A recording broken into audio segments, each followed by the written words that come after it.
Bueno, muy buenas tardes.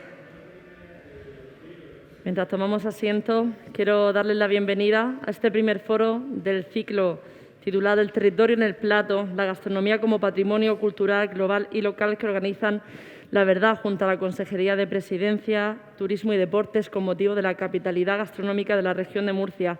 Un encuentro que se inaugura aquí en Yecla, pero que se van a extender hasta final de año. Y aquí en esta tierra en la que el vino tiene mucha presencia, y justamente por ese motivo hoy va a ser el gran protagonista. Porque vamos a hablar del sector vitivinícola, vamos a hablar de maridajes, de cómo el vino acompaña en la cocina y cómo supone en sí mismo un reclamo turístico de gran importancia y que además va creciendo con el paso del tiempo. Queremos saludar a todas las personas que además nos están siguiendo vía streaming y que también han querido estar presentes en este primer encuentro, como os comentaba, aquí en Yecla de este ciclo. Para dar la bienvenida, me gustaría que nos acompañara, que tenemos la presencia del consejero de Presidencia, Turismo y Deportes de la región de Murcia, Marcos Ortuño, que por favor nos acompañe aquí en el escenario.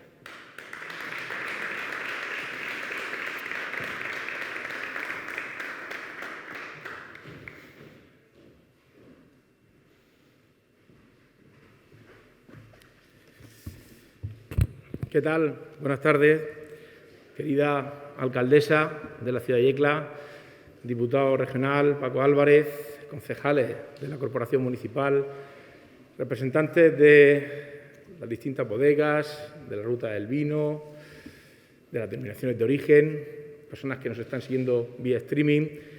Muy buenas tardes. En primer lugar, quisiera agradecer al diario La Verdad y de manera particular a Pachi La Rosa que hayan elegido a Yecla para iniciar este proyecto de foros gastronómicos.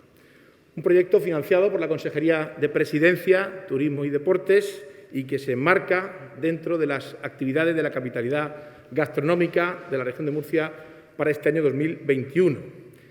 Y, por supuesto, quiero agradecerles que me hayan dado la oportunidad de participar y de intervenir por primera vez como consejero del Gobierno regional en Yecla, mi Yecla. Lo decía hace unos días en Fitur, la región de Murcia es sol y playa, pero afortunadamente es mucho más que sol y playa. La región de Murcia es turismo de naturaleza, es turismo deportivo, es turismo religioso y, por supuesto, es turismo gastronómico y es enoturismo. Hay que tener en cuenta que el segundo producto turístico más valorado por quien nos visita es la gastronomía. Hay que tener en cuenta que la región de Murcia es una de las comunidades autónomas con mayor proporción de turistas que realizan actividades gastronómicas durante su estancia. Y hay que tener en cuenta que más del 80% de los turistas vienen a la región de Murcia a probar nuestra gastronomía.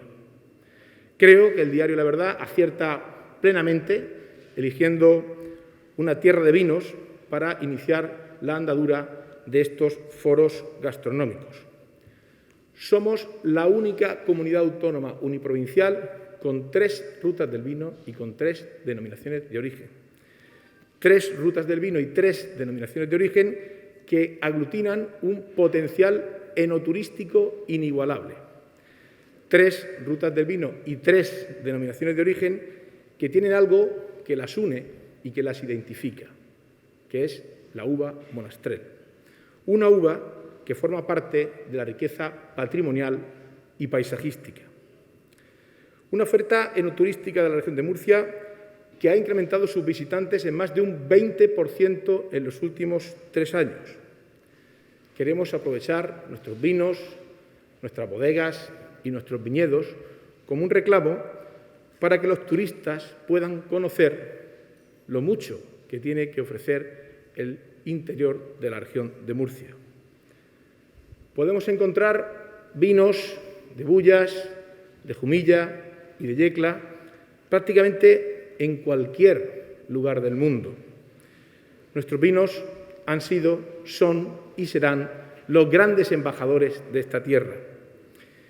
Es el momento de que todos los que nos han conocido por esos vinos vengan a conocer la tierra que los vio nacer, vengan a conocer nuestras rutas del vino y vengan a conocer el interior de la región de Murcia.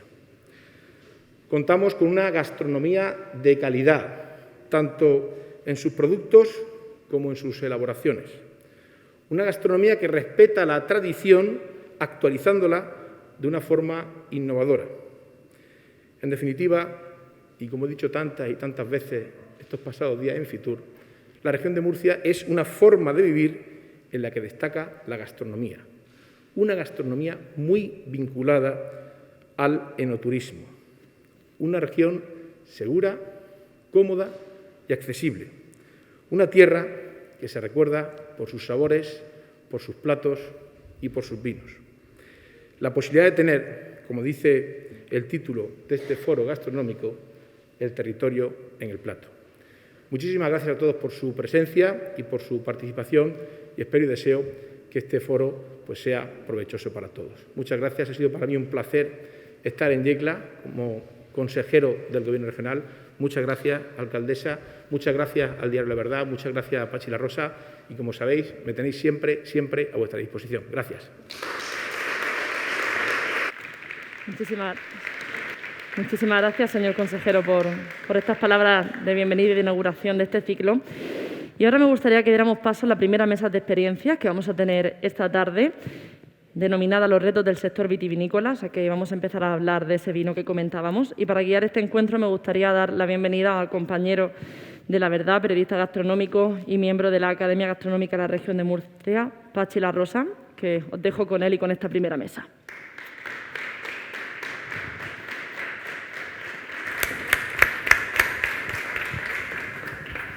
Bueno, yo en primer lugar quería agradecer al consejero sus palabras. Ha dicho que Murcia es la única región que tiene en España 3 denominaciones de origen o 3 zonas vitivinícolas. Yo añadiría otro dato. Probablemente, no conozco la estadística rigurosa, pero casi estoy por afirmar que es la región de España que mayor concentración de grandes narices tiene de toda España. Fijaos, Manuel Angosto, José Antonio Navarrete, que lo tendremos aquí, de Quique da Costa, 3 estrellas Michelin. Juan Luis García, lo tendremos en la segunda mesa, de Casa Marcial, en Asturias, 2 estrellas Michelin. Antoine Martínez, jubilado viviendo en Habanilla, que es el responsable todavía, de alguna manera, de la sumillería de todo el imperio de Joel Robusson, con restaurantes en los 5 continentes, en 4 continentes. Pedro Martínez, en Nariz de Oro 2001, que lo tendremos también en una de nuestras mesas de debate. Fijaros, en una región tan pequeña como esta, qué nivel de sumilleres. O sea, es un fenómeno realmente curioso. Bueno, para enfrentarnos a un debate sobre los retos del sector vitivinícola, recordemos que en estos foros pretendemos un diálogo entre lo global y local. Tenemos con nosotros en esta primera mesa redonda a Elena Pacheco. Según os vaya mencionando, por favor, los intervinientes que vayan subiendo y así nos vamos ya colocando. Decía Elena Pacheco que es de Bodegas Viñalena, una de las bodegueras más innovadoras de la región. Salvo este sitio, escoge el que quieras. Te vas a la esquina, ¿eh? Ya sabía yo. Sí, a ver si me libro. Antonio Candela, de Bodegas Señorío de Barahonda, que juega en casa, que todos conocéis. Buenas tardes. Francisco Puerta, de Bodegas del Rosario, de Bullas.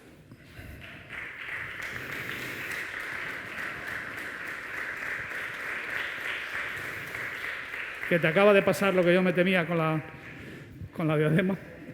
Esa no, esa es la mía. Al centro.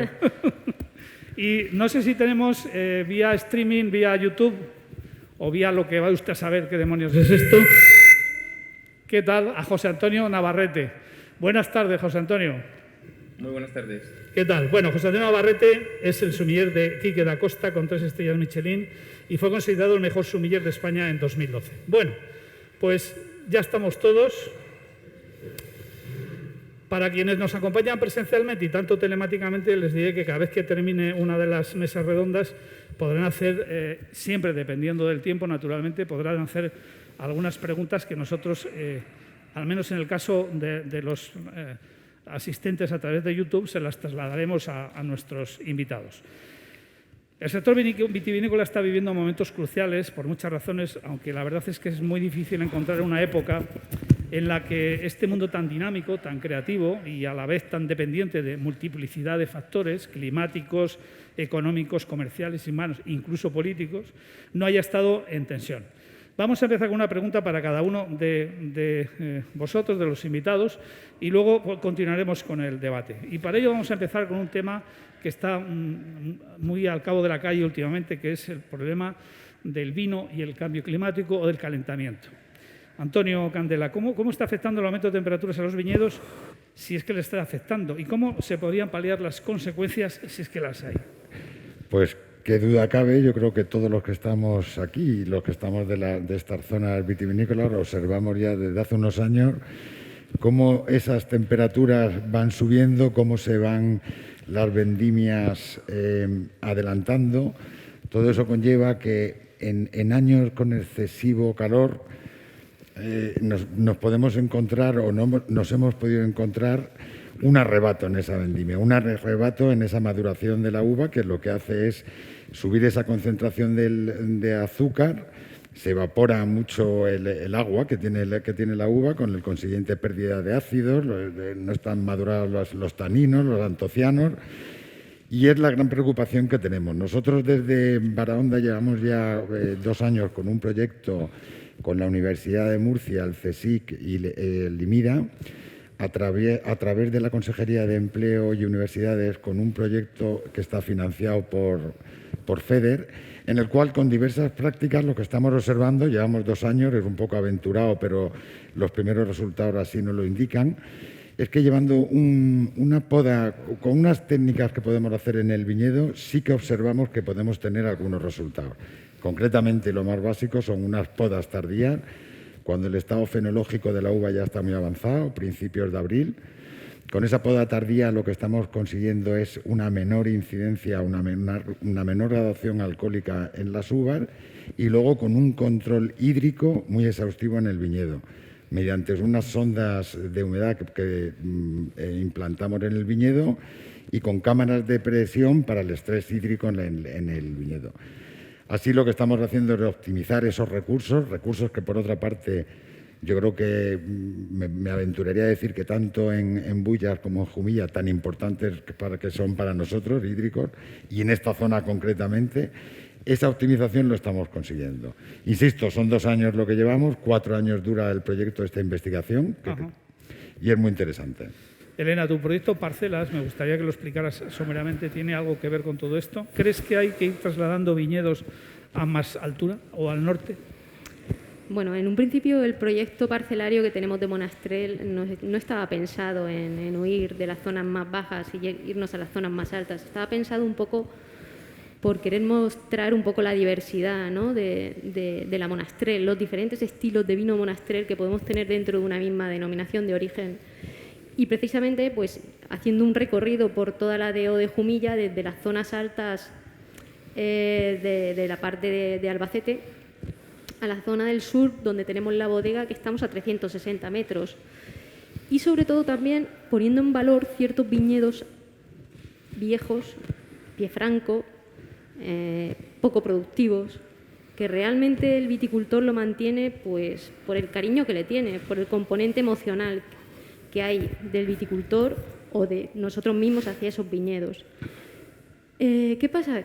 Que con el cambio climático yo creo que sí que vamos intentando pues buscar orientaciones, localizaciones, para conseguir una fruta un poco más equilibrada, un poco más fresca y evitar lo que comentaba Antonio, de esos desequilibrios, de esa concentración de azúcar, de exceso de alcohol, baja acidez. Entonces, bueno, pues estamos trabajando en localizar viñedos con diferentes orientaciones y conseguir una fruta casi siempre buscando la frescura, el equilibrio y la elegancia al final. Perfecto. José Antonio, algunos expertos señalan a la Monastrell como la variedad más adaptada al estrés térmico y que incluso podría sustituir a variedades propias de Borgoña y de Burdeos. ¿Cómo lo ves? Dudo mucho que la Monastrell pueda sustituir variedades como lo que es la Pinot Noir o lo que es la Cabernet o como puede ser la Merlot. La Monastrell tiene su espacio y no tiene por qué sustituir a ninguna variedad. Lo que sí está claro es que la Monastrell es una variedad que está adaptada a lo que es el Mediterráneo y que con la Garnacha posiblemente y la Syrah sean las variedades que mejor representan lo que es el calor y lo que es el Mediterráneo. Es una variedad sufridora desde su nacimiento y que está acostumbrado a sufrir el secano y a sufrir el calor de lo que es el verano. Cambiar esos parámetros y hacer que esto gire en torno a otras condiciones climáticas, creo que no es representar en cierta medida lo que es la tipicidad de lo que es la Monastrell. Yo considero que la Monastrell tiene que estar donde está, si está en más sitios mucho mejor, pero cuando pienso en la Monastrell y pienso en vino de Monastrell, pienso en el Mediterráneo y es donde mejor se expresa sin lugar a dudas. He tenido ocasión de probar Monastrell de otras zonas del mundo y siempre cuando he probado Monastrell de otras zonas del mundo, como puede ser Sudáfrica, en lo que es la zona de Stenbo, en California o lo que es incluso Australia, siempre la Monastrell habla dentro de estas zonas, de zonas que climáticamente se habla de calor y de temperatura extrema. Por eso yo considero que la Monastrell es una variedad que habla de nuestras condiciones climáticas y de nuestro Mediterráneo. Y ese el mejor signo y el mejor síntoma también a su vez de lo que puede ser un varietal adaptado a lo que es una zona. Miedo me da. Ya, Francisco. Por ahí por el noroeste tenéis altura y la climatología menos cálida o casi, si no me equivoco. ¿Juega esto a favor de esa zona? ¿Habéis observado algún problema al respecto? Hombre, la respuesta a la pregunta yo creo que es que sí, que juega a favor en el sentido de que en el momento en que estamos de calentamiento global, pues estar en zonas frescas pues siempre ayuda. Si estuviéramos en un momento de glaciación, pues estaríamos buscando zonas más cálidas, ¿no? Porque si no, el agua no maduraría. Las zonas más frescas, pues lo que nos hacen es un ciclo más largo de la vid. La diferencia entre las estaciones es mayor también.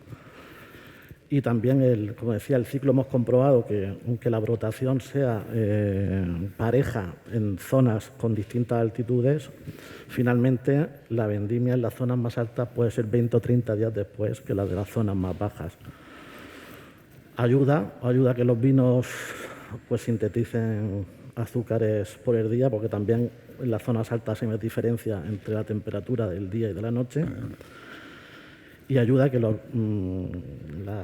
las uvas sinteticen mejor los azúcares por los días y luego eviten con el fresco de la noche pues bueno, que pierdan la acidez que caracteriza a los vinos de altura. Ajá. José Antonio, deduzco de lo que estábamos comentando que la Monastrell tiene una gran potencialidad para, de alguna manera, luchar o hacer frente a la desertificación. Sí, de hecho, como he escuchado en alguna ocasión, que define mejor que ninguna otra variedad un territorio concreto. De hecho, hace unas semanas visitaba varios viñedos en lo que es la zona de Fuente Álamo y eran viñedos prácticamente desérticos y ocupados por pequeñas parcelas de lo que es Monastrell plantado en directo, lo que sería, como comentaba Elena, en pie franco, que habla de viñedos viejos que se adaptan muy bien a lo que es la zona, buscando la raíz penetrar a lo que es profundidades y buscar ese fresco que quizás en la parte superior de la tierra no se encuentre, que se encuentra con la vejez en lo que es sustratos mucho más interiores. Y son viñedos que han sobrevivido desde la década de los 40 a lo que es ese proceso de desertización que cada vez avanza más en lo que es la zona de lo que es el sureste. Pero ni más ni menos que eso también forma parte de lo que es nuestra arquitectura agrícola, es decir, cómo es capaz una variedad como es la Monastrell, como la vitivinífera, en este varietal es capaz de soportar, aguantar y mantener viva terrenos donde prácticamente es el único factor agrícola que sobrevive a estas condiciones climáticas. Por tanto, sí podríamos decir que la Monastrell es una superviviente y es una superviviente a las condiciones climáticas que están sufriendo lo que es el sureste debido a lo que es el cambio climático. Cambiemos un poco, ya lo voy pillando yo esto del cambio de sonidos. Un poco el tercio, Elena. Hoy ya parece claro que la Monastrell es una variedad con un alto potencial para producir vinos de calidad. Pero no siempre fue así. Aquellos vinos de carretero que casi se masticaban, recios, agresivos, ¿qué ha pasado? ¿Cómo lo habéis conseguido? Bueno, Suspiras. Sí, yo creo que todo cambia y no nos tenemos que avergonzar de nuestros orígenes. Yo me siento muy orgullosa de que nuestra empresa surgiera de ese mundo, ¿no? Del mundo de la venta a granel a la huerta de Murcia. Y los vinos tenían que ser así porque no tenían la conservación, no era la adecuada, o sea, eran vinos que se maltrataban y como no tuvieran graduación alcohólica, pues ya ves, se picaban. Y también formaba parte de, pues casi del alimento, era la alimentación, formaba parte de la dieta, Sí, sí. El vino.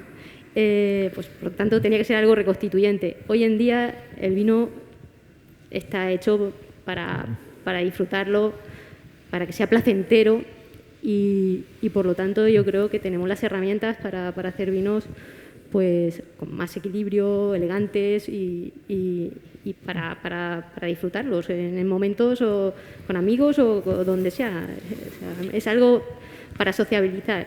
Entonces...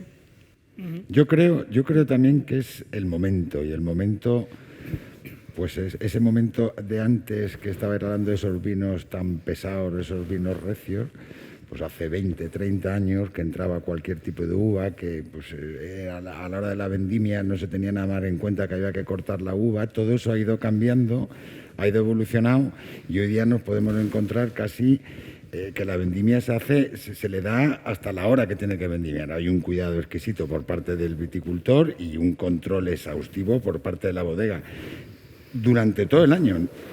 Es verdad que mucho más en vendimia que está controlando, pero durante todo el año.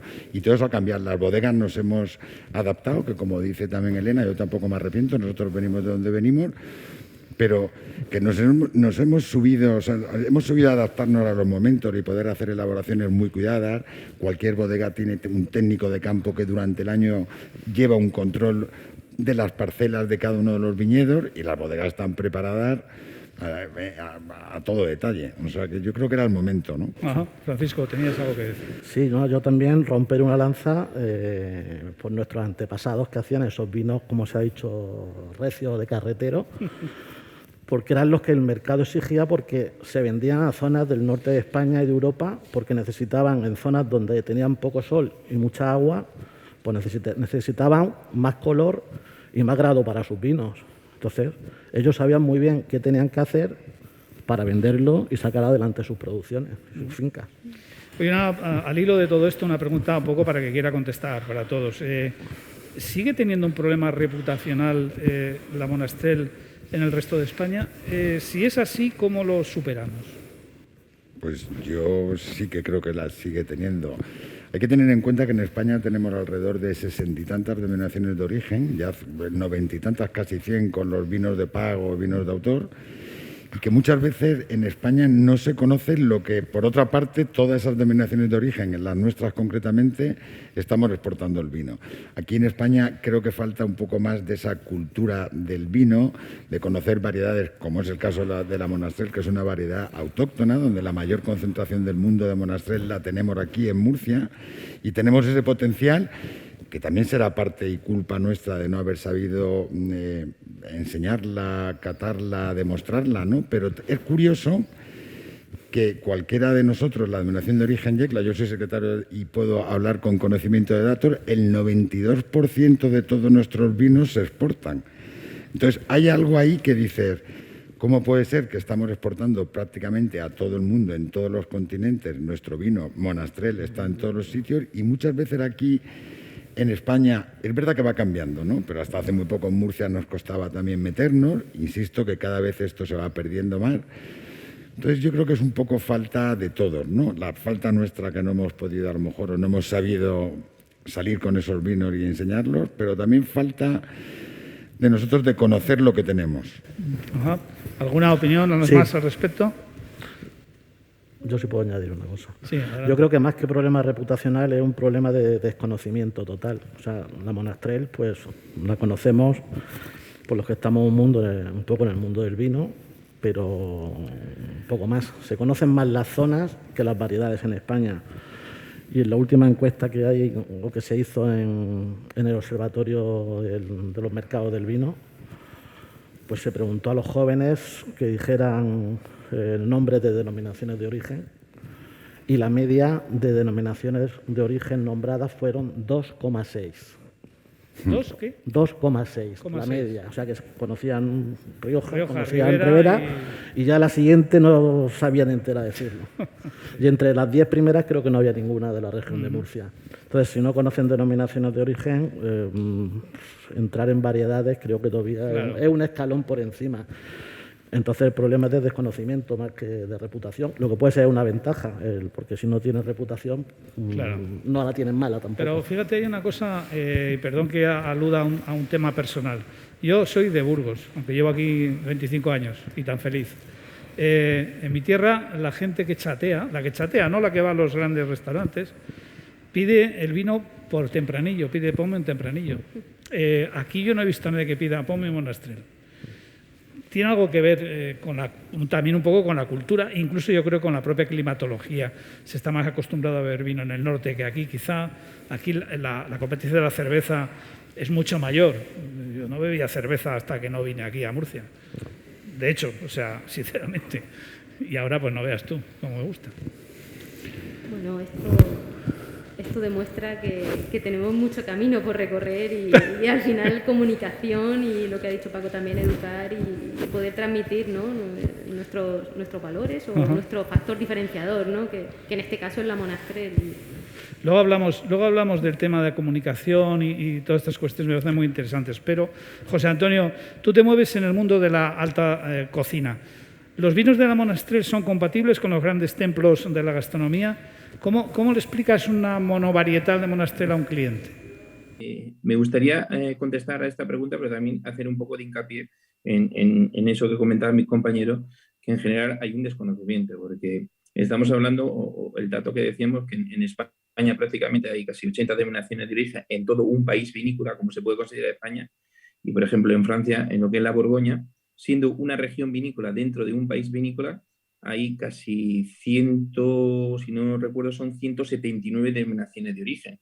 Es decir, pero si tú a un francés le preguntas que te hable de una denominación, y ya no solamente una denominación de origen, sino que dentro de la propia Borgoña, que es una zona que se elabora con Pinot Noir todo, bueno, en el sur se elabora un poco en lo que es la zona de Beaujolais, un porcentaje con lo que es Gamay, sabrían definirte el estilo de vino que da la Pinot Noir en el pueblo de Bosne-Romaní y el estilo de vino que da, por ejemplo, en Chambon-Bussigny. Y son pueblos que tienen una separación de 10 kilómetros. Por eso yo creo que no es un problema de si la Monastrell es buena o es mala. Creo que si hay muchas denominaciones y hay pocas, no es un problema cultural.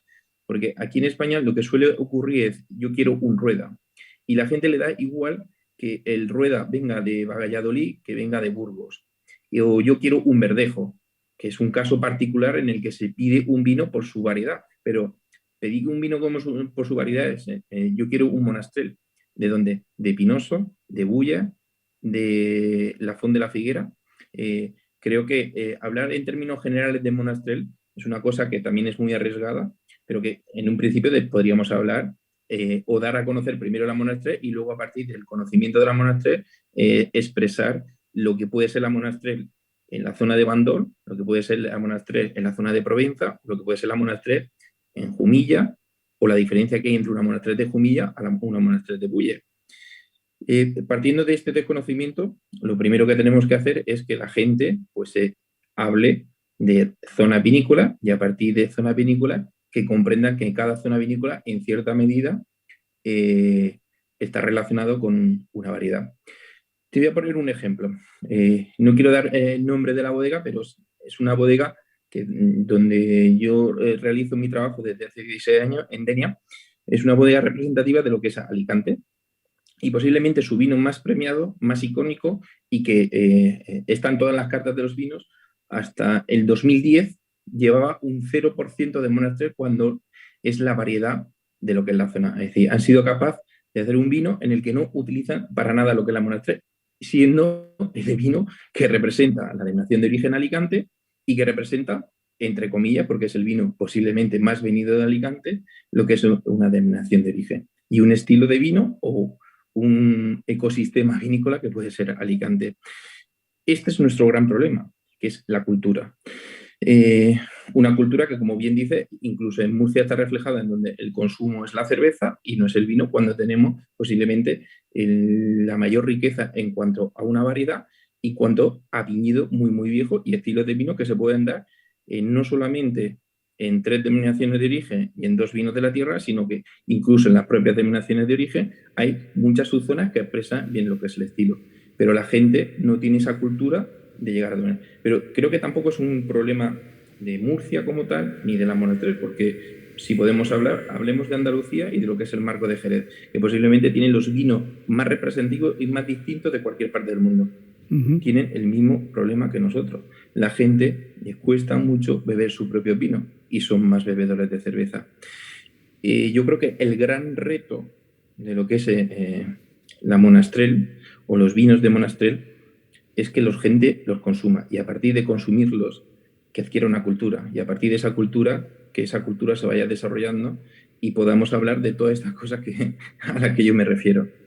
En un gran restaurante como el mío, dar a conocer una variedad. La gente, cuando llega a un restaurante de este tipo, lo primero es que se entrega, porque consideran que hay una serie de profesionales, tanto en la cocina como en la sala, y quieren disfrutar de lo que es la experiencia. A partir de eso, pues siempre se ponen en nuestras manos. Nuestro trabajo como sumilleres es dar a conocer nuestro territorio a partir de lo que es nuestra gastronomía, y cuando hablo de gastronomía hablo de comida y hablo de bebida.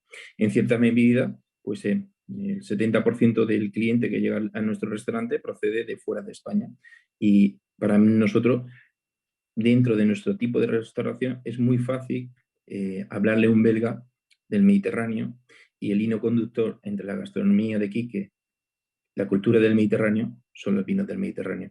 Y en este caso, este año, por ejemplo, hacemos un plato de caza y los Monastrell pues pueden funcionar muy bien con esa parte férrica de lo que es la sangre, en lo que es la caza, en el plato que servimos. Pero creo que, aunque nosotros podemos ser el punto de lanza para vender esta tipología de vino o contar la historia, porque posiblemente tenemos más tiempo, porque la gente pone la lupa más en nosotros, creo que es un deber no solamente de los sumilleres, no solamente de las bodegas, sino de lo que es el sector en general, que debe de hacer un esfuerzo porque la gente adquiera cultura en general de vino, y que luego esta cultura pues se pueda llevar a, llámese Monastrell, llámese a Jerez, llámese a Champagne, llámese a Borgoña, etcétera, etcétera, etcétera. Cultura de vino. Cultura, siempre cultura. Antonio, Bodegas Baronda tiene un magnífico restaurante que conozco, de cocina creativa. Sin duda, es una opinión muy personal, uno de los mejores de la región. ¿Cómo funcionáis con el vino? ¿Cómo encajan vuestros vinos de Monastrell en un menú tan largo y tan creativo, con entradas tan distintas? Bueno, aparte de todos nuestros vinos, como es evidente que están allí, también tenemos una carta con una representación de vinos de prácticamente todo el mundo, ¿no? Es verdad que focalizamos mucho con los nuestros y con el equipo de cocina, con Ana, que es la jefa de cocina, que controla bastante ya de vinos y podríamos decir ya que ya es sommelier oficial. Intentamos siempre hacer ese maridaje y buscar los vinos acorde con los platos que nos presentan en la cocina, ¿no? Y lo que hacemos es, como te digo, pues intentar sorprender. Muchas veces, estando de acuerdo con lo que decía Navarrete, es dejarse un poco aconsejar, enseñarlo, dejarse aconsejar y dejarse sorprender, porque la mayoría de las veces se sorprenden. O sea, ¿cómo pueden tomar, por ejemplo, pues un chocolate con un Monastrell dulce y se sorprenden esa explosión que hacen las dos combinaciones, ese maridaje? O cómo puede una garnacha tintorera de aquí de la zona, ya no solamente la Monastrell, que también con un plato de caza contundente o de carne, es dejarse sorprender, porque ese desconocimiento muchas veces es el que tenemos que trabajar el cliente final. Ajá. Bueno, pregunta para todos, Elena, Francisco. Cambiando un poco de tercio, hablemos un poco de economía y de mercado.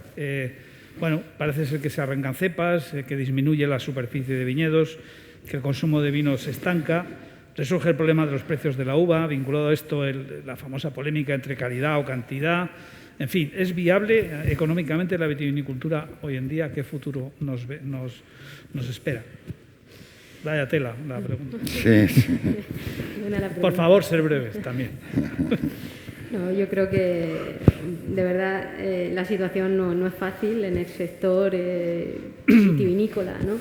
Y sobre todo porque tenemos que trabajar en crear una cadena de valor que vaya desde la cepa a la botella y darle valor nosotros mismos, ¿no? Creernos que tenemos una variedad diferenciadora y posicionarla como tal, ¿no?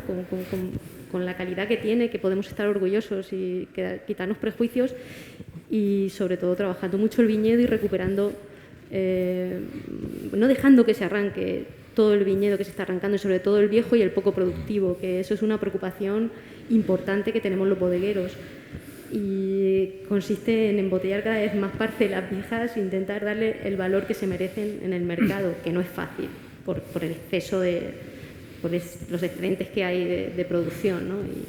Pero bueno, yo pienso que tenemos que trabajar mucho en eso.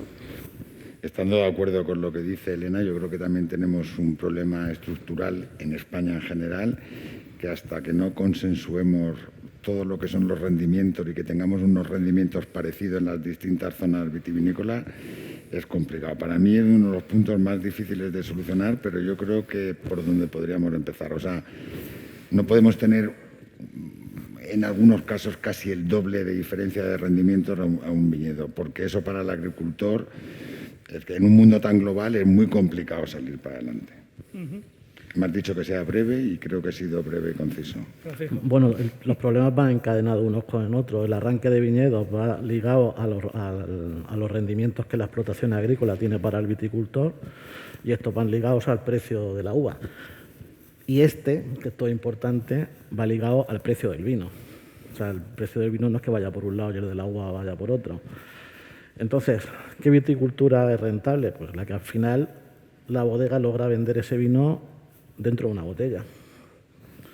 Los vinos a granel y con el exceso de cosecha que hay, sobre todo después de la situación COVID, que tenemos 600 millones de litros en España, más de lo que debería de haber, pues están dejando precios por debajo de 40 céntimos un litro de vino. Entonces, claro, si son 40 céntimos un litro de vino, imaginaros el precio que lleva 3/4 de litro, que es lo que va en una botella. Así las explotaciones se hacen inviables.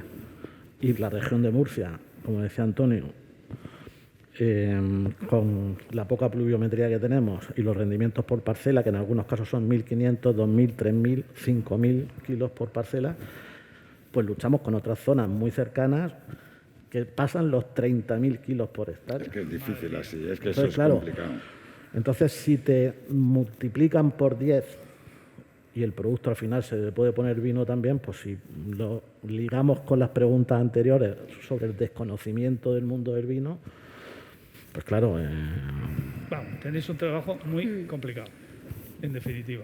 Oye, relacionado con esto, el papel de los cultivos llamados ecológicos, ¿es una opción, digamos, de concienciación medioambiental o es una alternativa para reducir costes, menos fertilizantes, menos tratamientos?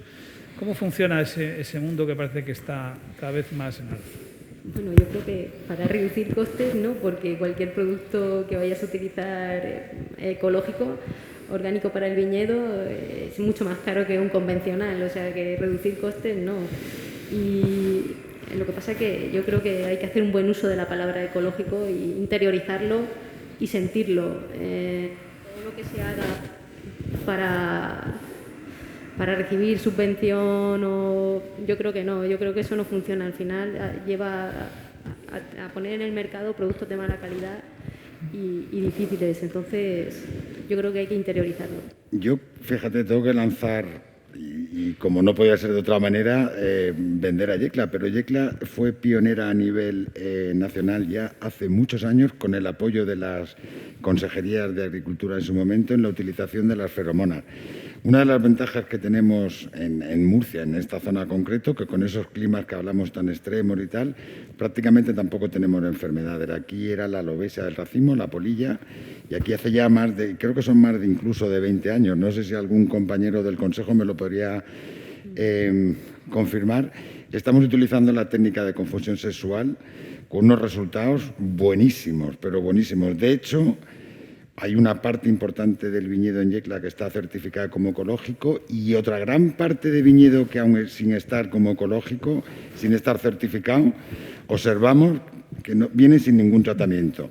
Estoy hablando en circunstancias normales cuando no hay pues un oído, un mildiu, que entonces ya es más complicado. Insisto que por las condiciones climáticas de Yecla, con la técnica que estamos utilizando y somos pioneros, hemos sido pioneros, prácticamente están nuestros vinos son todos orgánicos, ecológicos, están catalogados, libres de residuos. Bueno, empiezan a haber preguntas del público que vamos a ir intercalando, contestarlas quien lo desee, ¿de acuerdo? Sergio Candela nos dice que si tan buena es nuestra Monastrell, ¿por qué es la uva que menos se paga a los viticultores? La pasada campaña se pagó a poco más de 0,20 euros. Yo creo que parte de la contestación, si no toda, ya la hemos dicho.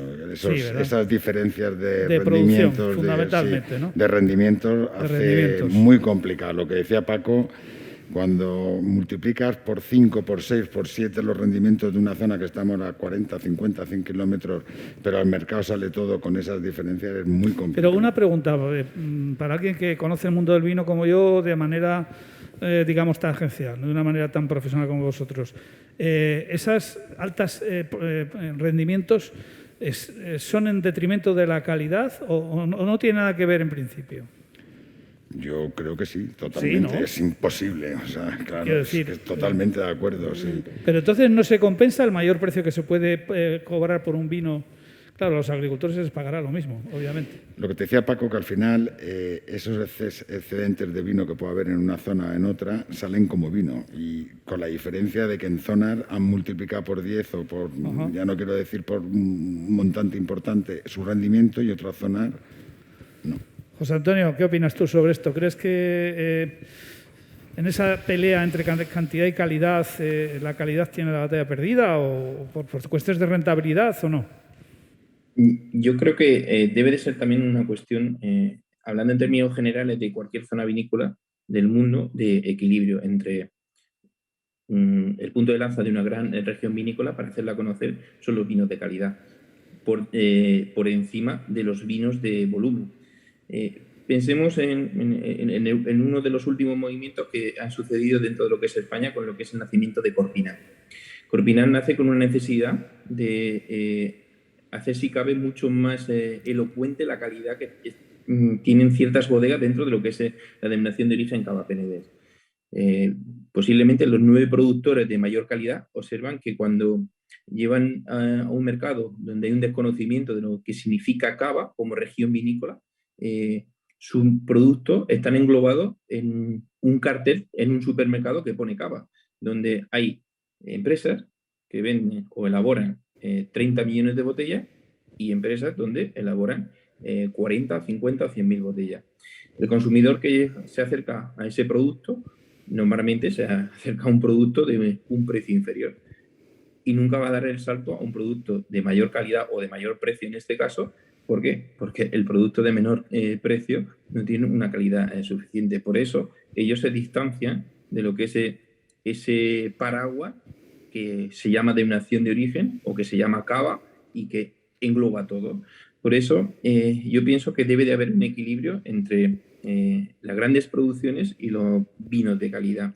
Los vinos de calidad o de alta calidad son los que en cierta medida se posicionan en lo que son las cartas y los que abren o permiten la entrada del resto de vino dentro de lo que son los mercados. Creo que conociendo un poco lo que son las viñas, los viñedos y el carácter de lo que son las bodegas que existen en lo que es Murcia en general, tenemos el suficiente potencial para no tener que vender viñedos y viñas y racimos de uva de extrema calidad a 40 céntimos. ¿Cómo se consigue eso? Hace unos años discutía con este tema, es decir, si pensamos que nuestra competencia está a 50 kilómetros porque alguien hace un vino mucho más barato que nosotros, siempre esa competencia va a hacer un vino más barato que nosotros. Lo que tenemos que buscar es hacer un vino que sea competitivo. Yo siempre pongo una comparación que España, como región vinícola del mundo, puede competir contra Francia o contra Italia, que son las grandes regiones vinícolas del mundo, ni más ni menos con un juego que es hacer un vino de calidad y un vino de precio. Si hablamos de una calidad de 10, donde 10 es lo máximo, posiblemente España podemos competir contra estas regiones en una calidad de 7-8, donde nuestros precios sean entre 40 y 50 euros. Para tomarte un vino de calidad 7-8 en Francia, estamos hablando de vinos de 150 a 160 euros. Yo creo que es nuestra forma de competir contra estos mercados. Y pienso que nuestra forma de competir contra esto que hablaban mis compañeros de esa competencia de precios es hacer un vino que en una calidad media alta tenga un buen precio y que ese precio de venta estará relacionado con lo que es un precio digno para lo que es el trabajador de la agricultura, un precio digno para lo que es el bodeguero y un precio digno para lo que es el consumidor al fin y al cabo. Y yo creo que posiblemente esta es la fórmula, lo que es el equilibrio. Perfecto.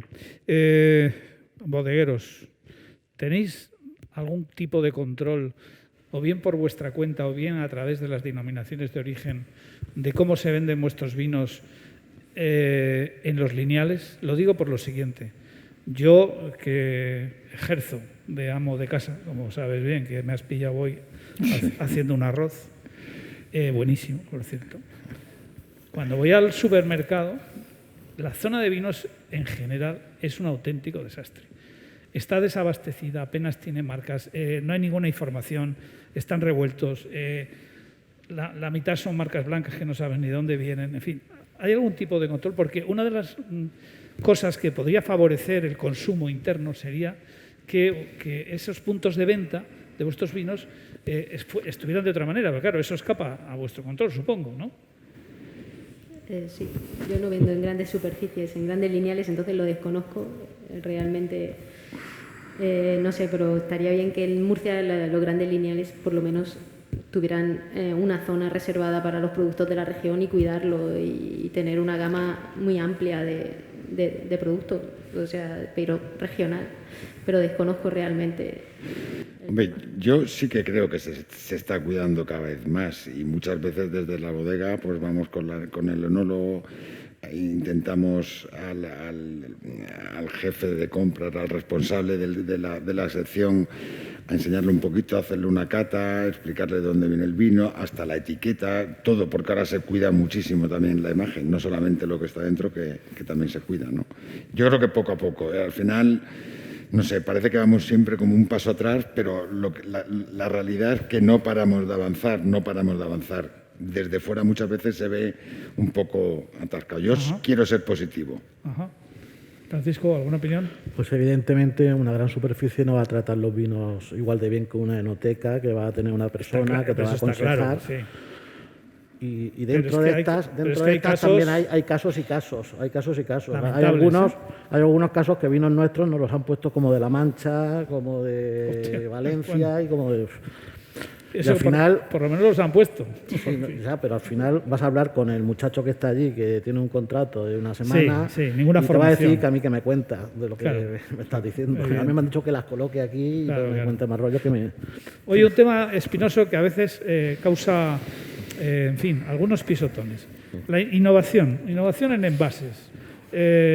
Bueno, el vino bueno en botella de cristal, ¿vale? ¿Qué pasa con ideas como las latas, como las botellas de madera que está investigando la Universidad de Murcia, como las monodosis, ahora que estamos viviendo en el mundo del mercado de los singles, o por ejemplo las bag-in-box, esas bolsas que son como de plástico flexibles, que pueden contener líquidos que no se pueden conservar? Eso, ¿veis esa posibilidad? No para sustituir lo que hay, sino como otras alternativas ante un mercado cada vez más, digamos, segmentado. ¿O estoy arañando? Yo creo que todo tiene cabida. Al final, Navarrete antes decía de buscar los sectores de vinos y buscar, si no te he entendido mal, de buscar siempre una calidad y buscando siempre, pues hablaba de unos precios que, bueno, yo creo que a todos nos gustaría llegar a esos precios de vinos, pero la realidad también hay que ver que tienes que poner un producto en el mercado, un producto asequible con una calidad. Nosotros, por ejemplo, que una parte envasamos en bag-in-box, se destina mucho a países nórdicos, que hay una tradición. Bueno, sabéis que el horario de los países nórdicos, no sé, pues a las 5 de la tarde a lo mejor han cenado, ¿no? Y hay una tradición de tomarse una copa de vino a las, no sé, a las 7, a las 8 antes de acostarse. Eso es lo que nos cuentan allí, nos dicen. Pues el poner un vino de una calidad, pues un varietal en el cual estar explicando la variedad que viene, que se lo puedes poner un vino de una calidad un poco superior a lo que es el vino de mesa, pero con un precio muy asequible, hace también que ese consumo se pueda reactivar, porque también tenemos que pensar que no todo el mundo, si queremos que consuma vino, puede ponerse una botella de vino en la mesa todos los días de 20 euros. Y he puesto precios que seguramente en el restaurante no los puedas encontrar a esos precios, ¿no? Entonces yo, en principio, no me niego a nada. Me choca lo de la lata. Es verdad que me choca de momento. Pero no sabe. Yo no puedo decir dentro de 10 años si eso va a ser un boom. ¿Cuánto daño han hecho los Tetra Brick? Yo creo que puede ser formatos interesantes para un acercamiento al consumidor joven, ¿no? Que es lo que vamos intentando conquistar e introducir a las nuevas generaciones, a la gente joven en el mundo del vino y a lo mejor con un envase más divertido y de menos cantidad, más transportable incluso, pues puede ser una opción. Es que no hay que cerrarse a nada. Claro, yo creo que... Francisco. Yo creo que el consumo del vino es un sector muy tradicional, va a depender del país. Como ha dicho Antonio, pues en Noruega o en general los países escandinavos no tienen problema de ninguno de gastarse 50 euros en un bag-in-box de 3 litros. Pues porque lo tienen asumido que puede ir un vino bueno dentro. En España es mucho más tradicional y queremos normalmente una botella. Y para el tema y para los jóvenes, pues yo creo que más que el formato tenemos que inventar la forma de cuando salgan en la mano, en vez de llevar un cubata, lleven una copa de vino pero que no se caliente, porque al cubata le echamos hielo, pero al vino que le ponemos. Aún así, dura tarea, amigo. Pero bueno, una pregunta al público. Bueno, estamos terminando ya porque vamos ya mal de tiempo. No sé si hay alguna pregunta entre el público. Si no, doy paso a otra pregunta del público en distancia. Bueno, la pregunta del millón. ¿Por qué cada vez hay más bodegas que se salen de las denominaciones? ¿Sirven estas para defender a las bodegas y a los viticultores pequeños? ¿Quién le entra al toro? Pues, hombre, cada vez hay más. Si a lo mejor hay 5.000 bodegas en España, pues sí, a lo mejor hemos pasado de 10 a 15 que se han salido. O sea, hemos pasado del 0,001 al 0,0002. Se han duplicado las que se han salido, pero son una inmensa minoría. Yo creo que las denominaciones de origen son un paraguas de la zona, de los viticultores, de la historia del sitio, y lo que se tienen que acomodar las denominaciones de origen son a los nuevos tiempos y ser más flexibles. En muchos casos, ¿no?, admitiendo a lo mejor variedades nuevas o algunas técnicas de vinificación que pues hasta entonces no estaban planteadas. Pero adoptar en ese pero sitio. En cualquier caso tampoco es algo incompatible, quiero decir, no tiene por qué ser. Y tampoco es incompatible, vamos a ver. No tiene por qué haber esa guerra, ¿no? O sea, no lo veo. No, claro. Pero es una opinión muy personal. Sí. ¿Alguna pregunta entre el público? ¿No? Bueno, pues bueno, hasta aquí esta primera mesa redonda. Hacemos un pequeño descanso de 5 minutos para ordenarnos con la segunda. Muchas gracias a los invitados por haber entregado desinteresadamente vuestro tiempo y vuestra sabiduría. Elena, muchas gracias. Antonio, Francisco, José Antonio, muchísimas gracias por vuestro tiempo. Un abrazo y hasta siempre. Gracias.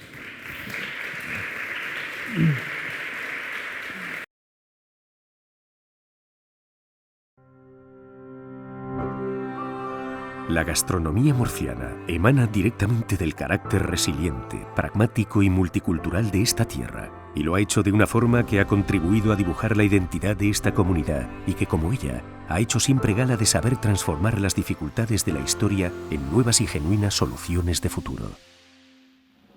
Así ha sido reconocida con la designación de Capital Española de la Gastronomía 2021, un reconocimiento que desde el Gobierno de la región de Murcia hacemos extensible más allá del ecosistema gastronómico a todo el tejido laboral, empresarial y logístico que lo sustenta, pues este ha demostrado ser un activo motor de la economía y proyección de toda una región, un espíritu que recogemos para transformar el reconocimiento en un plan de acción y recuperación con la capacidad real de dinamizar un sector que tanto lo necesita. Plan extraordinario de promoción del producto enogastronómico, campañas y acciones de promoción a nivel nacional, participación en las principales ferias turísticas y enogastronómicas de España y Europa, foros, jornadas y acciones para la dinamización del sector hostelero. Un plan extraordinario que complementa las ayudas directas al sector que ya ha impulsado el Gobierno regional y a las que se sumarán nuevas medidas próximamente. Hosteleros, productores, distribuidores, autónomos y, no menos importante, la sociedad. Urge poner todo nuestro talento sobre la mesa, toda nuestra buena disposición, nuestro buen hacer, nuestra solidaridad y todo nuestro empuje en la dirección de demostrar al mundo, una vez más, todo lo que esta noble tierra tiene para ofrecer en sabor, en historia, en innovación, en calidez y calidad. Región de Murcia, Capital Española de la Gastronomía 2021. Saborear la región de Murcia despertará tu lado foodie, porque lo mismo disfrutarás de un buen tardeo en una terraza que de un brunch o de un after work. Eso sí, también descubrirás lo que es la real, pero real food. Porque después de un fin de street food, un poquito de slow food nunca viene mal. Pero esto son solo etiquetas. Lo que realmente define a la gastronomía de la región de Murcia son sus 1001 sabores. El sabor a libertad, el sabor de los detalles, el sabor a vanguardia, a lo nunca visto, el sabor del aire libre, el sabor de un buen vino, de un tapeo interminable, el sabor de un recuerdo, de la experiencia, el sabor de un momento que dura toda la vida, el sabor del rojo, del verde, del amarillo, del azul, de una obra de arte, el sabor de lo que nos hace únicos, el sabor a reencuentro, a risas, a confidencias, el sabor a primera vista. Los sabores son momentos y en la región de Murcia queremos compartirlos contigo. Región de Murcia, la región de los 1001 sabores.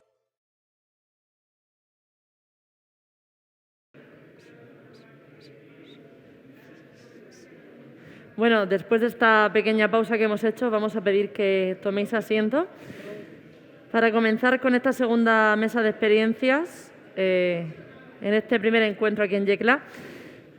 Saludo de nuevo a mi compañero Pachi La Rosa. Ahora vamos a hablar en una mesa de experiencias de enoturismo y maridajes, así que vamos a seguir conociendo este producto que tenemos y sobre todo su vinculación con la cocina y con un factor tan importante como es el turismo, así que os dejo con Pachi.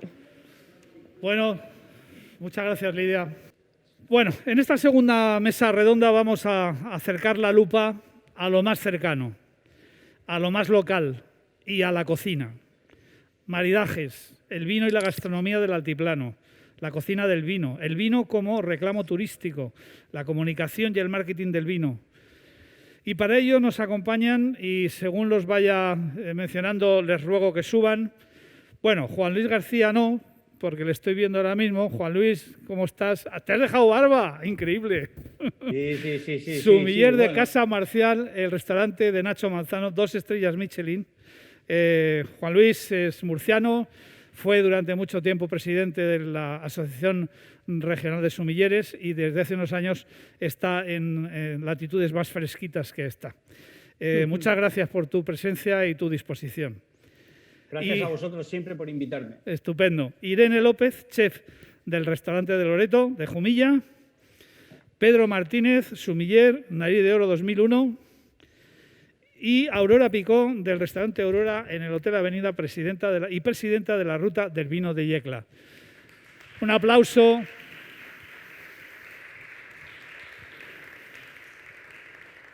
Aurora, a mi vera.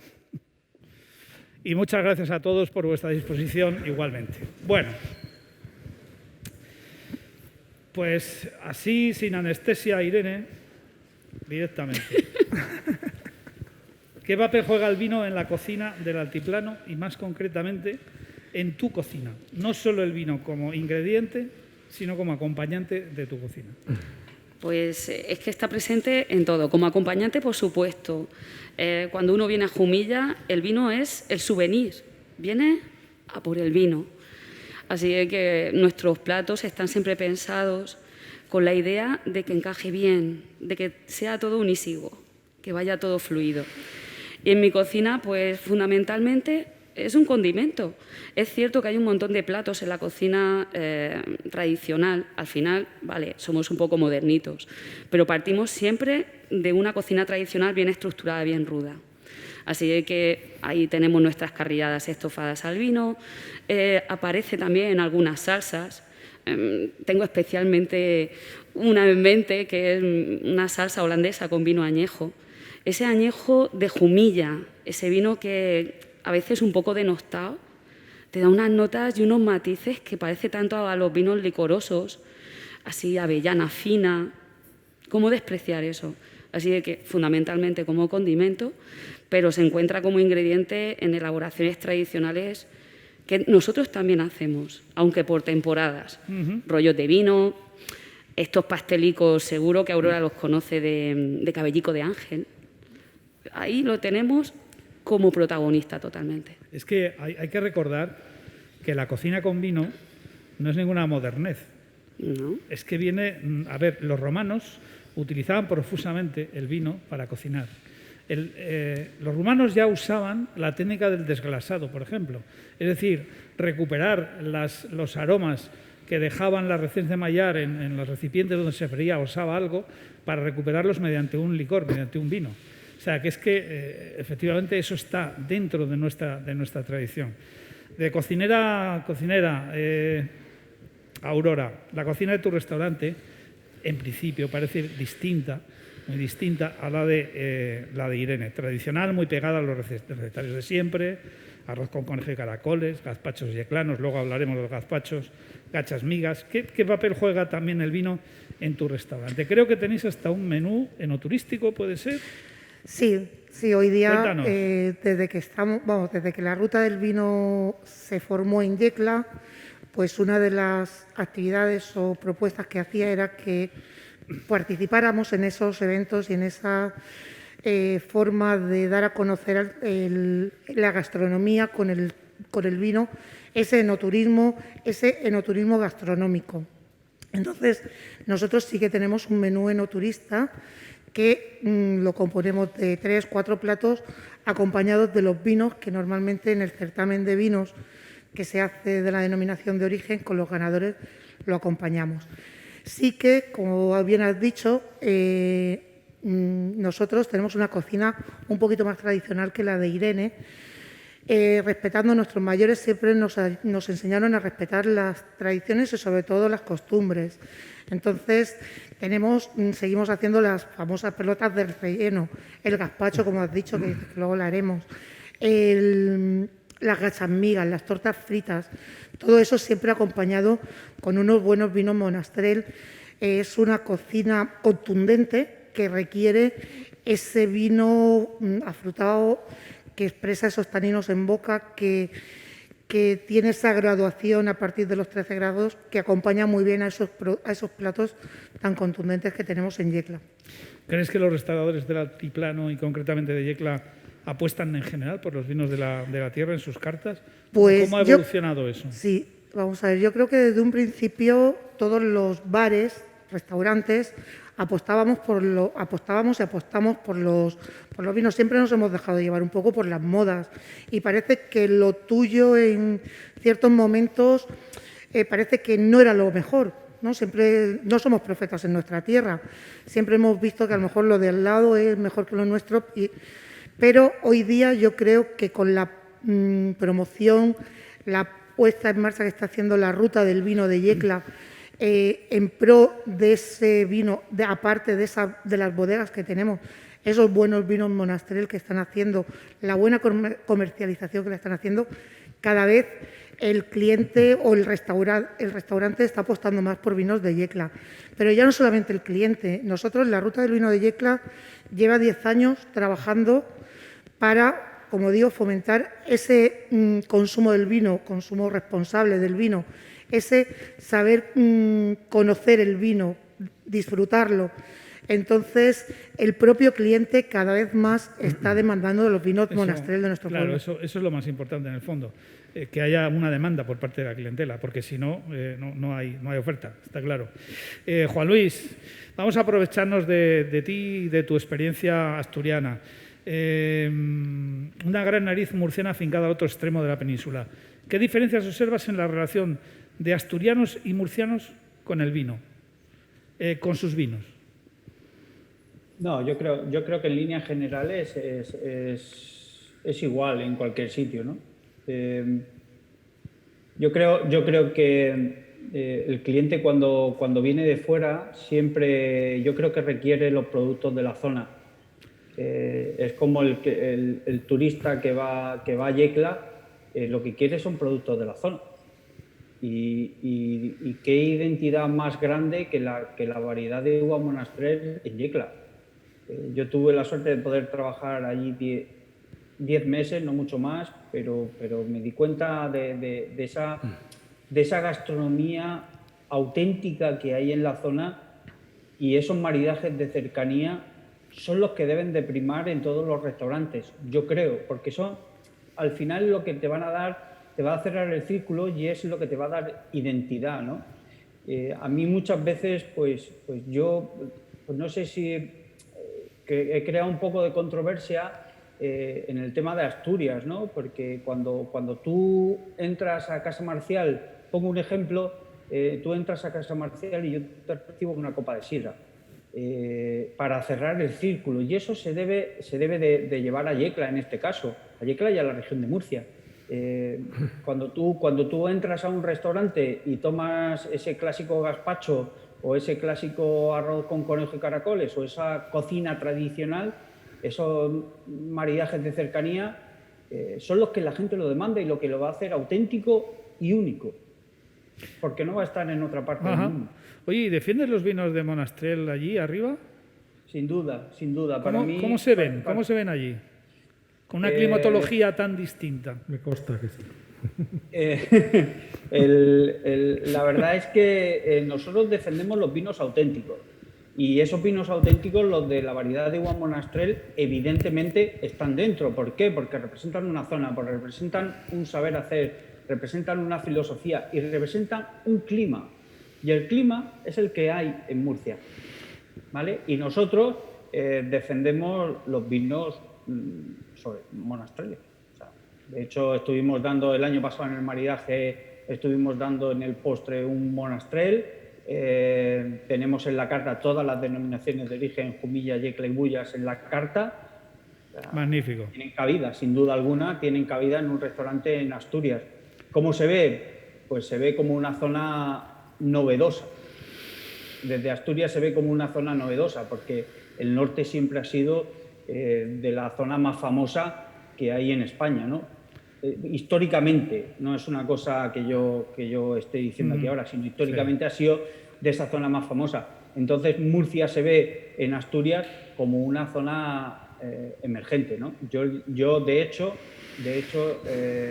cuando entré en el Grupo Manzano, que va a hacer ya 9 años, como pasa el tiempo, la verdad, yo hice la carta de vinos de los restaurantes más sencillos que tenemos en el grupo, como es Gloria en Gijón y en Oviedo. Yo tenía un apartado donde ponía zonas emergentes. O sea, el apartado era zonas emergentes, de las cuales siempre ha habido un vino de la región de Murcia. Ajá. Siempre. Perfecto. Siempre, Perfecto. de la variedad de uva Monastrell. Ajá. Pero eso, lo ven como emergente, como novedoso, como una zona... Bueno, muy eso es por interesante. explotar y demás. Es interesante, claro, eso es muy interesante. Sí. Oye, Pedro, pegando un ligero cambio de tercio. Estamos en la tierra del gazpacho yeclano. Por cierto, como anécdota diré que al tercer día de estar yo aquí en Murcia hace 25 años, un vecino mío que es de aquí me dijo: te vienes el domingo y te invitamos a un gazpacho. Digo, hostia, irme a Yecla por un gazpacho. Digo, tío, macho, si eso coges tomate, coges tal y lo haces en un momento, ir hasta Yecla para un gazpacho. Joder, cuando llegué aquí vi que era el gazpacho yeclano, que no lo sabía, obviamente. Yo pensaba en mi cabeza que era el andaluz. Pero, ¿cómo es una de las banderas de la gastronomía local. Pero ¿cómo maridamos eso? Porque eso es conejo, es pollo, es caracoles, es un guiso, son tortas, pero luego resulta que hay anchoas, hay miel. Bueno, un lío. Yo quería hacer una pequeña reflexión así para contestar un poquito y voy a ser muy ágil y muy rápido, ¿no? Pero yo creo que los vinos están concebidos para beber, ¿no? Entonces, el mejor vino es el que más nos gusta. ¿Pero por qué es el que más nos gusta? Porque más sensaciones agradables nos despierta. No todos tenemos la misma apreciación de los sabores. Dulce, ácido, salado. El que come más salado tiene más apreciaciones para una cosa, el que come más dulce. Entonces, para mí siempre al final tiene que haber una satisfacción.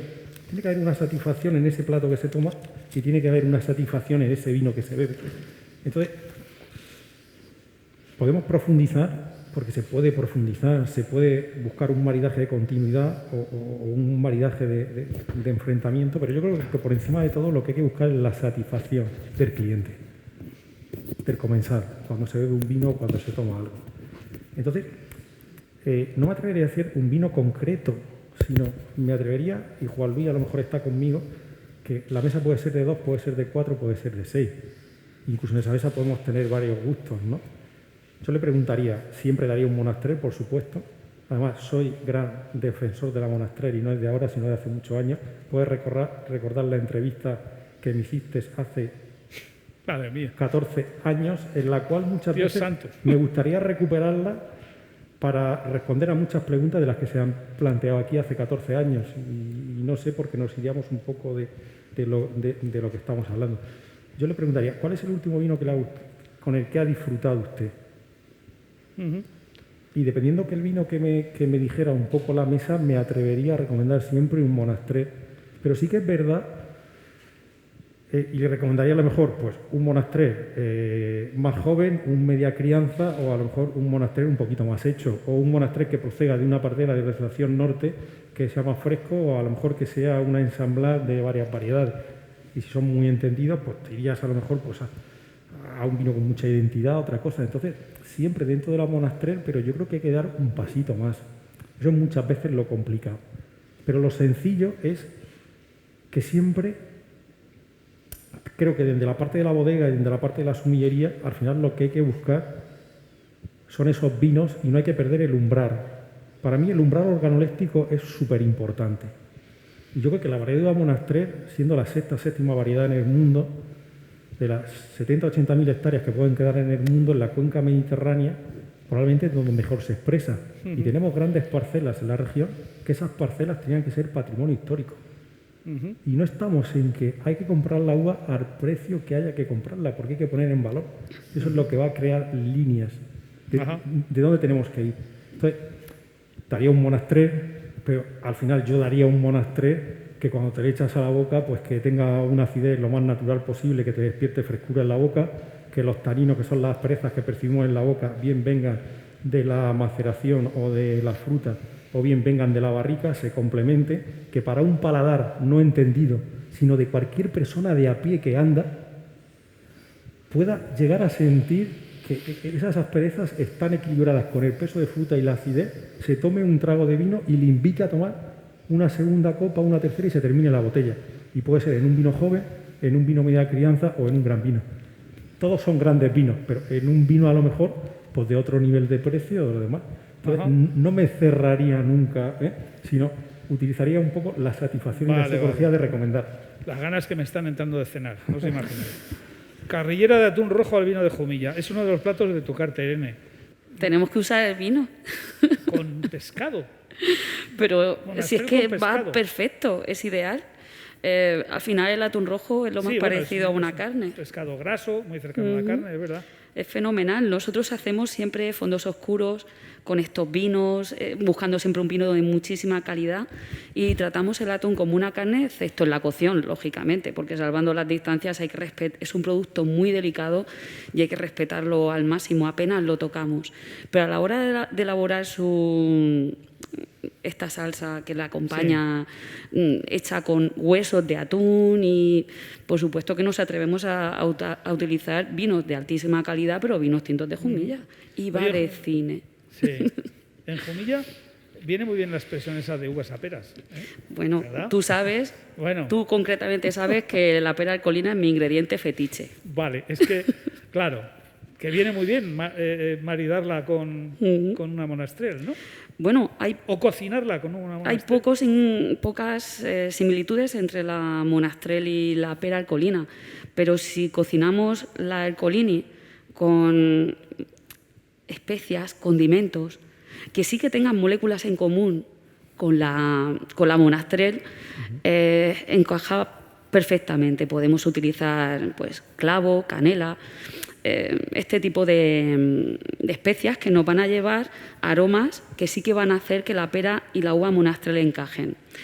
Yo la verdad que si tengo que maridar la pera tal cual, me siento más cómoda cuando, no sé, con otras variedades de la DO que también están fenomenal y como es el caso de la malvasía, que también está en nuestra DO, o moscatel, que precisamente ahí sí que hay mucha similitud precisamente por esos aromas florales que tiene la alcolini cuando la muerdes, que te sabe tan fresco, tan floral, y que también podemos encontrar esos aromas en esos vinos que no son monastrell.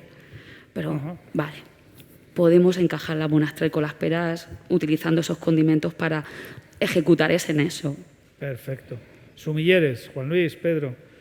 Naturalmente parece una buena idea maridar un plato con el mismo vino con el que se ha cocinado, ¿no? Pero, ¿por qué? ¿Me explico? Juan Luis, tú o yo. Juan Luis, dale caña. Tírale, venga. Bueno, son al final maridajes, como dice, por continuidad, ¿no?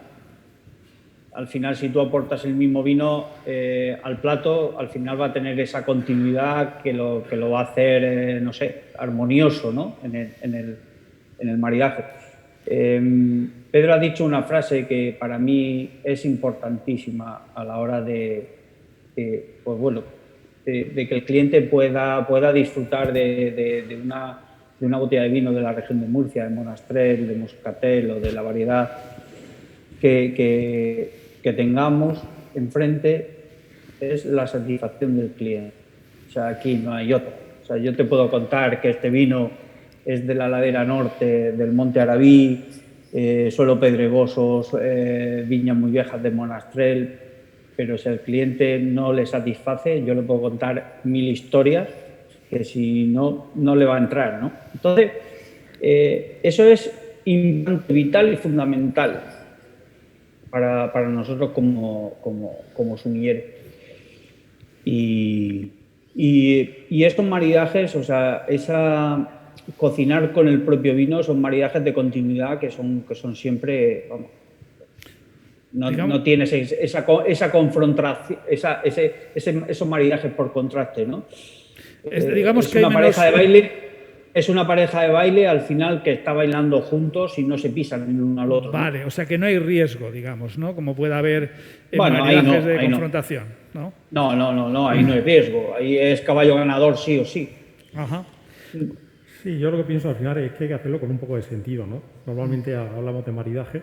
El maridaje al final hay una parte líquida y una parte sólida. Siempre las partes sólidas en la boca pues impregnan un poquito más en el tacto bucal, que son las partes líquidas. Y yo creo que donde se encuentra un poco la mayor satisfacción es cuando más intensidad de sabores tenemos en la boca, pero siempre y cuando esos sabores sean nítidos, sean buenos, te hagan despertar sensaciones agradables. Entonces, al final, el utilizar un mismo vino para cocinar, pues es un punto que puede ser muy importante y que te puede dar una continuidad y que te puede despertar y complementar perfectamente, ¿no? Pero yo creo que muchas veces hay cosas que no se tienen que explicar, pero sí hay que profundizar muchísimo más, ¿no? Que para eso está la cocina y no hay que explicar, pero coger una misma materia prima y tratarla a la brasa, asada, cocción al vacío, tal, cualquier cosa, ya están marcando el producto principal, dándole un tratamiento totalmente diferente, ¿no? Sazonamiento, etcétera, etcétera. Entonces son muchos puntos en los cuales no hay que explicar al cliente, pero que hay un poco más. Hablamos de maridaje en profundidad, una charla que he dado 2 o 3 veces en 2 sitios, y al final es muy importante, algo que no hay que explicar, pero que al final tenemos que acercarlo de una manera sencilla al cliente para una mayor satisfacción. Quiero recordar, ahora que habla Pedro de esto, hace un tiempo, él lo recuerda seguro, Pedro hizo una cata para la Academia de Gastronomía a la que pertenezco Una cata absolutamente increíble, porque nos demostró cómo el tipo de producto, sea de calidad o de menos calidad, varía el propio vino que estás bebiendo con ese producto. Me explico. Imaginemos que nos puso 5 o 6 platos con 5 o 6 vinos, multiplicados por 2. ¿Por qué? Porque si había un calamar yo qué sé, con una salsa de lo que sea, nos puso primero un calamar fresquísimo de la lonja de no sé dónde y lo maridó con un vino. Y luego nos puso ese mismo calamar, pero un calamar corriente, congelado y descongelado. Os puedo asegurar que obviamente el plato no tenía absolutamente nada que ver, pero es que el vino tampoco. O sea, eso fue realmente increíble. Nos ha acompañado en la anterior mesa Elena Pacheco, cuya pasión le llevó hace años a crear un interesante proyecto ya consolidado, que hemos hablado un poco de él, que es Parcelas. Tú estás ahora en un proyecto que se llama De Nariz, elaborando vinos en parcelas de las 3 denominaciones de origen de la región diferentes. Cuéntanos un poco de qué va ese proyecto y no sé, puede ser que la Monastrell sea una variedad muy capaz de expresar sutiles variaciones de una parcela a otra, que a lo mejor están separadas 200 metros. Totalmente, totalmente. Yo creo que ha puesto ya un poco... Navarrete ya lo ha explicado un poquito esto, pero bueno, al final... No sé, mi proyecto es un proyecto humilde, muy pequeñito. De hecho, a lo mejor en una zona vinícola hay 500 botellas, en la otra 700, en Jumilla y en Yecla pues tendremos lo que son las ediciones limitadas. Cuéntanos las bodegas con las que estás en cada una. Sí, pues la primera añada en la 2019 estuve en la zona del noroeste con Jorge Piernas, en Yecla con Barahonda. La primera añada con José María de Casa Castillo, la segunda añada con Elena en el 19. Pero en realidad, o sea, mi proyecto no tendría sentido sin grandes parcelas de Monastrell, sin las personas y con las bodegas con las que trabajo. Pero no es un proyecto que esté como acotado a seguir una línea, ¿no? Sino es a poner en valor la Monastrell. O sea, si mi proyecto ayuda, uno, a que poner en valor ciertas grandes parcelas de Monastrell, equilibrar el año climático para que sea entendible por muchas más personas y llegar, aunque sea de una manera muy pequeñita, a muchas veces sin complejos, con vinos sin complejos, para poder poner en una cata ciegas y que ellos sean los que hablen, porque lo más importante es lo que hay dentro de la botella. Ajá. Entonces, el ejemplo se puede trasladar, es de Nariz, hay 3 vinos, luego una edición limitada que conjuga parcelas de todas las zonas vinícolas, pero al final yo equilibro el año climático con diferentes grandes parcelas. Por ejemplo, pues, la zona pues una parcela con orientación norte con un tipo de suelo a lo mejor está en el porcentaje del 100%, en un 60% en una añada más fría. Otra parcela de otra punta está en un 16 y en un 13 y en otra un 3. Al final complementas con la variedad de uva Monastrell, si congela otras variedades como puede ser Garnacha, Syrah, y equilibras el año para que sean vinos en la línea del umbral, pienso, de expresión de la Monastrell, de lo que se está haciendo un poco en el mundo. Y para eso yo creo que nosotros tenemos que mirar al mundo, ¿no? Tenemos que mirar al mundo. Antes aquí se ha hablado de una cosa y quiero contar un ejemplo. O sea, una persona manda a África a un vendedor de zapatos, a 2 vendedores de zapatos. Viene uno y cuando viene el primero dice, allí no vamos a vender nada, si cuántos descalzos. Y viene el segundo y cuando dice, madre mía, como consigamos calzarlos, que se pongan zapatos... Tenemos el negocio del mundo. Pero yo creo que hay que tener un umbral comparativo.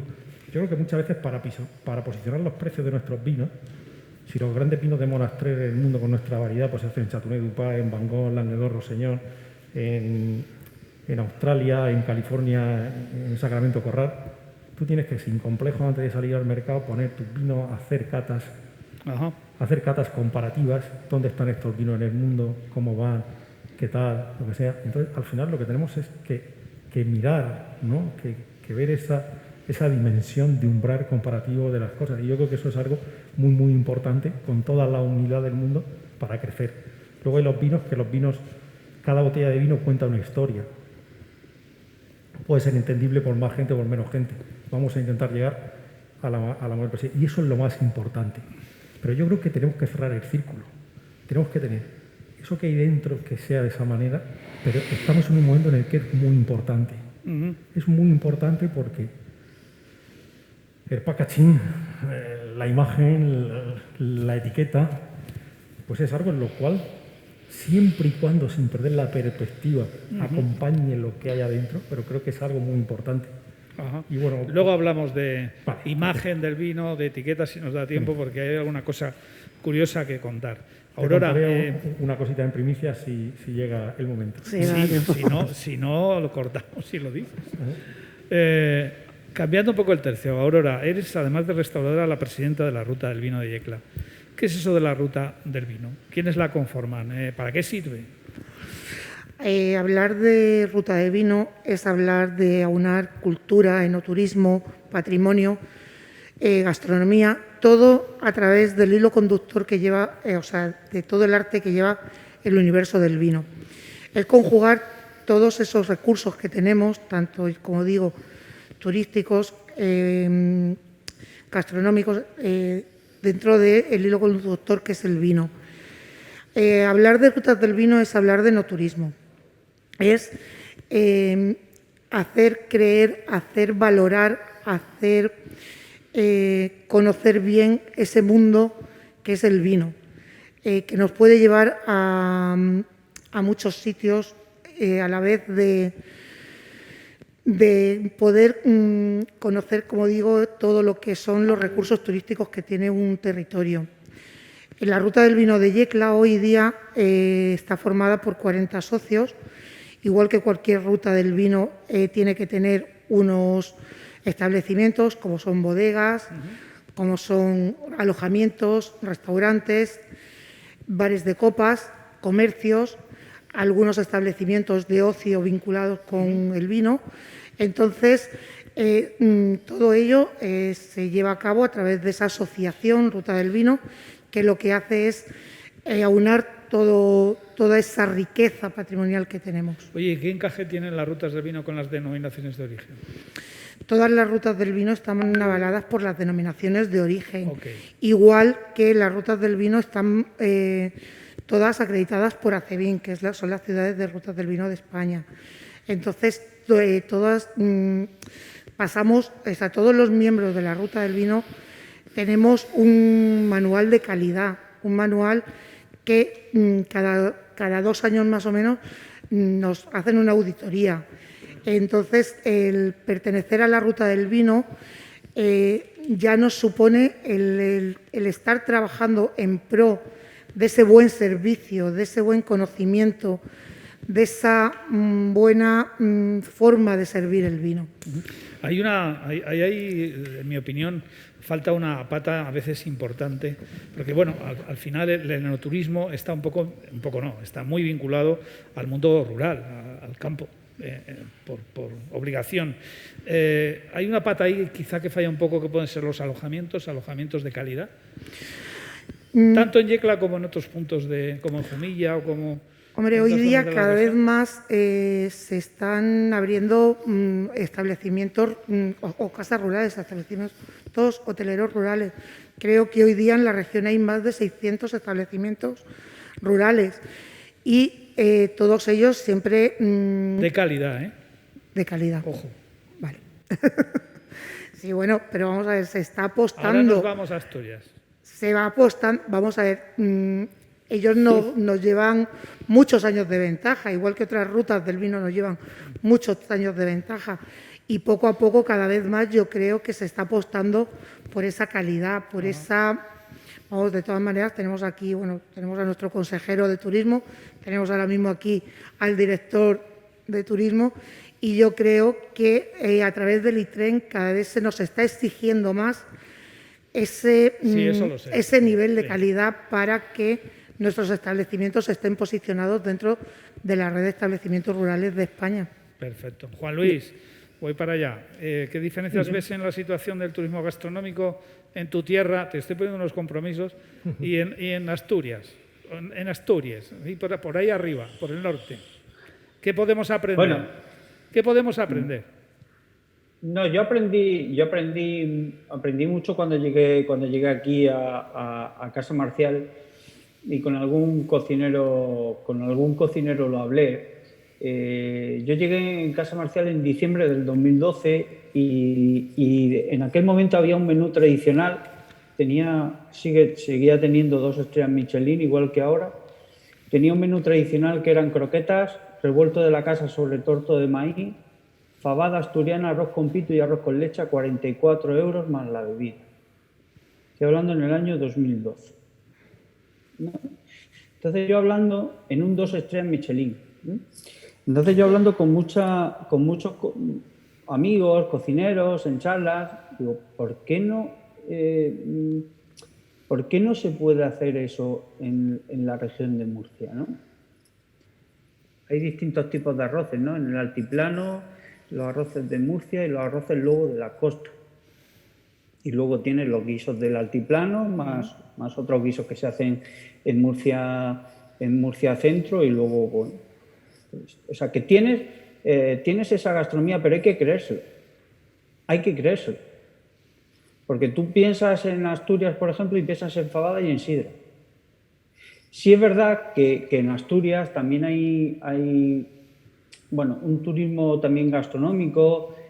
Yo creo que la región de Murcia está en ese camino, pues con Pablo de la Cabaña, que tiene 2 estrellas, con Magoga en Cartagena, que tiene 1, o sea, todo eso, Odiseo en Murcia, que tiene otra, o sea, todo eso al final crea una ruta gastronómica, vamos a llamarlo así, ¿no? Sí, un caldo de cultivo, sí.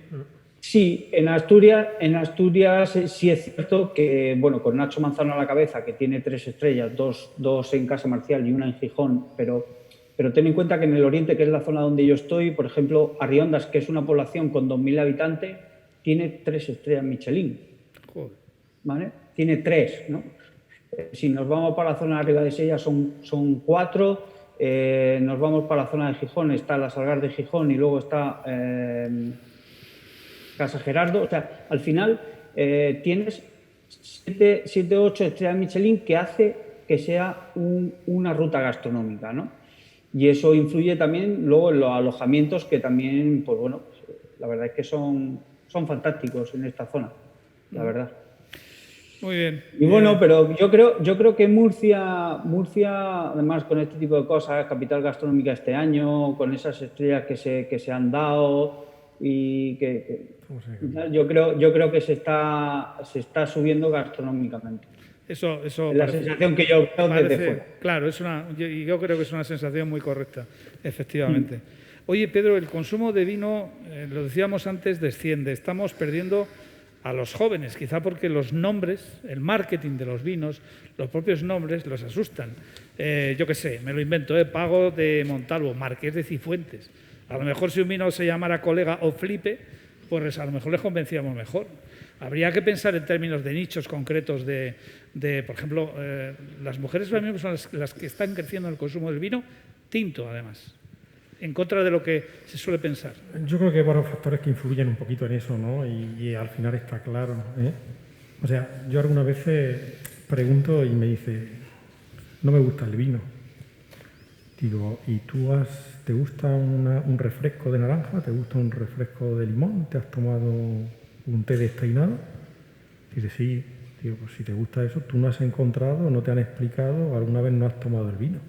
Porque no te digo que empieces tomando un vino, pero tú te puedes tomar, no sé, un moscato de 7,5 grados que te hace una caricia en la boca con 3 burbujicas que te hacen cosquillas y que encima de todo tiene unos aromas nítidos, sutiles, de flores de cítricos, que cuando pruebas eso dices, me cago en días, porque no tengo pasta, porque si no me tomaría todos los días. Cualquier persona, porque no te lo puedes permitir, pero a otros niveles o tal. Entonces, yo creo que, primero, tanto la sumillería como la restauración, como las bodegas, somos los primeros que nos tenemos que echar la culpa y ponernos las pilas. Porque en España, principalmente, se ha creado como que es un mundo al que no puedes acceder. Y de viejos. Y de viejos, porque al final, una gran copa, rojo, cereza, picota, limpio y brillante, con ligeros toques de evolución en el menisco, para decir el color. ¿Pero dónde estamos? Eso hay que dejarlo para profesionales. Y si lo sabes interpretar, y si no hay que hablar de conceptos de vino y de cercanía. Y yo puedo poner un ejemplo. O sea, ¿habrá libros de vino en España? No me acuerdo que uno de mis libros, no quiero hacer, pero el A, E, I, O, U del vino, 22.000 ejemplares vendidos, más de la 5ª edición. ¿Por qué? Porque es el A, E, I, O, U del vino. Los niños van al colegio, primero aprenden las vocales y luego las consonantes. Si tú te lees 2 páginas y te da algo, te lo dejas como libro de consulta. Si te lees una columna en un dominical y cambiando 4 palabras, siempre la misma descripción y tú no te despierta nada, entonces yo creo que es una asignatura pendiente en la cual, primero, tenemos que pensar por dónde van los gustos, cómo cambian las tendencias a nivel gustativo. Porque antes, cuando te ibas a un banquete, te ponían un trozo de tarta que no nos saltaba un galgo, y perdóname la expresión. Me gusta ser algunas veces así para que se entiendan las cosas. Así de grande, de merengue, con cuadro. Ahora los postres pues tienen menos azúcar, son más pequeñitos, son tal. No hay que perder la personalidad de los vinos. Nuestros vinos tienen que expresar Monastrell, los blancos tienen que expresar tal. Pero tenemos que hacer vinos que sean muy bebibles, que sean muy cercanos y que sean entendibles, sobre todo para edades de personas que no toman vino, que estén en una línea de precios, y luego que a nivel de etiquetas, que te despierte algo. Casi estaríamos hablando de hacer vinos de introducción. Vinos de introducción. Y me da igual que esos vinos sean un poquito más dulces, sean menos dulces, sean tal, hay que elegir. De hecho, hay mercados, ciertos mercados en el mundo, que no voy a hablar de ellos, en los que construyen todo al contrario de lo que estamos hablando aquí. En vez de expresar un viñedo con una zona, contar, para este tipo de vinos de introducción, hay departamentos que analizan las grandes compañías del mundo, Constellation, Opus Wine, Galos, en cientos parámetros de vino. Lo que hace es analizar por dónde van las tendencias organolépticas del consumidor target entre tal edad y tal edad. Y a raíz de ahí hacen el vino. Hay ciertas cositas que ajustan para llegar a todo eso. Pero bueno, creo que es tan lejano o tan cercano como lo queramos ver o no lo queramos creer. Pero creo que es una asignatura un poquito pendiente, ¿no? Muy bien, Irene, ¿querías decir algo? Es que es así. Si tú quieres promocionar el consumo de vino entre la gente más joven, tú tienes que saber lo que le gusta a la gente joven. Y nos hemos empeñado que el vino es algo que se consume en un buen restaurante, que lo tienes que entender, que tienes que comprender todos sus parámetros, y eso pues a veces puede dar miedo. En lugar de estar disfrutando del vino, estás pendiente de si estás bebiendo un vino adecuado, si no. Vamos a ver, ¿en serio necesitamos que el vino se consuma en los restaurantes? ¿Queremos sacarlo de ahí? No hemos experimentado suficiente con la costelería. Hay un mundo tremendo que podemos explorar metiendo el vino, formando parte de cócteles. Luego nos empeñamos una y otra vez, y yo como cocinera, quizá, me tiro un poco piedras contra mi tejado, pero nos hemos empeñado en que una comida tiene que ir con un vino siempre. Claro, si vas de copas, no vas a probar una buena comida. Exacto. Sin embargo, el vino tiene aromas magníficos, frutales, florales, que pueden combinar perfectamente, pues igual que te ponen una cascaruja, unos torrados con una cerveza, porque no te pueden poner un botecito de gominolas con nubes que tienen ese sabor lácteo, de fresa, que van a combinar perfectamente con una maceración maloláctica, o sea, con una fermentación maloláctica, o una fresa que va a combinar perfectamente con una maceración carbónica. Un poco de foie. Hombre, yo ahora mismo estoy pensando en un local de copas, ¿no? Es una broma. En una terraza, en un ambiente, por lo típico. Yo pienso en Jumilla, allí en un jardín, con las terrazas distendidos. Y nunca me dejan de poner una cerveza con cascaruja, porque la cascaruja está ahí, es algo que puede tener el local de copas. Pues igual puedes tener una bolsa de gomas, de gominolas, de regalices. Son los mismos aromas, básicamente. Nos van a combinar perfecto y van a acercar a la gente joven. Cuando tú te quieres comunicar con alguien, tienes que hablar el mismo idioma, pero también tienes que hablar en el mismo medio de comunicación. Si yo a ti te hablo con una carta, tú no me puedes contestar por teléfono. Y no estamos hablando ni siquiera en el mismo medio. Entonces, quizá en esta labor nos puedan ayudar gente, influencers, tiktokers, instagramers, youtubers. Esa gente a mí me resulta hasta un poco ajena, pero mis hijos no ven la televisión.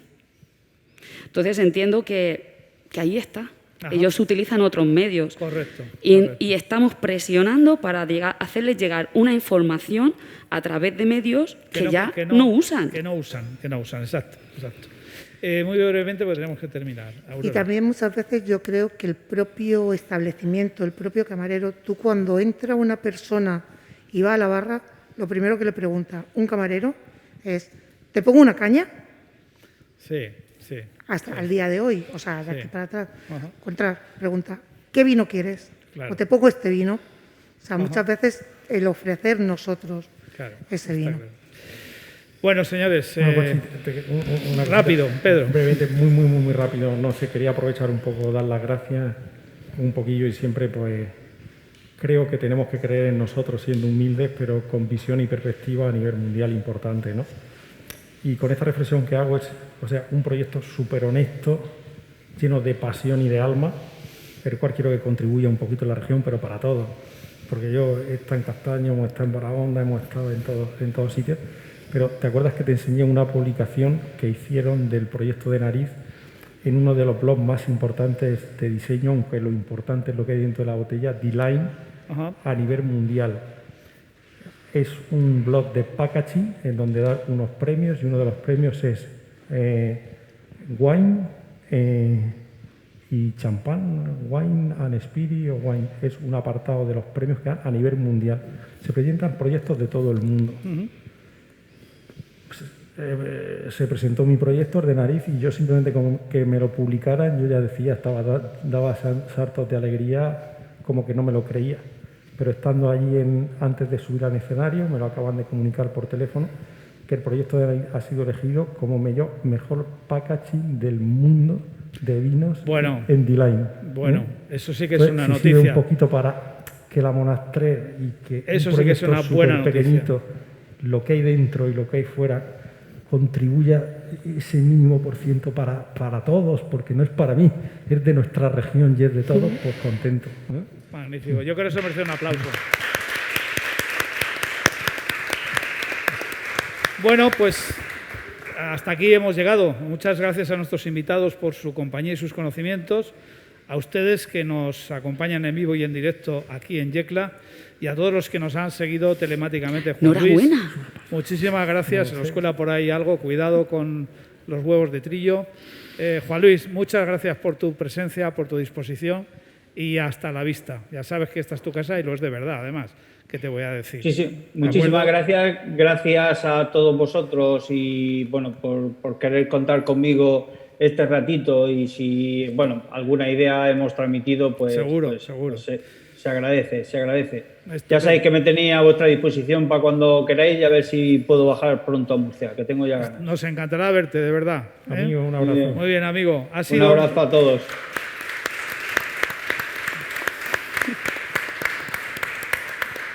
Bueno, ha sido un placer compartir estas horas con todos ustedes en esta bonita ciudad del Altiplano. Hasta siempre. Les dejo un momento con Lidia, que va a presentar a quien nos debe cerrar en su propia casa este foro. Muchísimas gracias. Bueno, tenemos muchos temas de los que tomar nota desde hoy. Desde luego, fomentar esa cultura que hemos dicho del vino, esa Monastrell, creer en nosotros y en los productos de nuestra tierra. Y efectivamente queremos que ponga el broche final de este primer encuentro aquí en Yecla. A la alcaldesa Remedios Lajara, por favor, acompáñanos.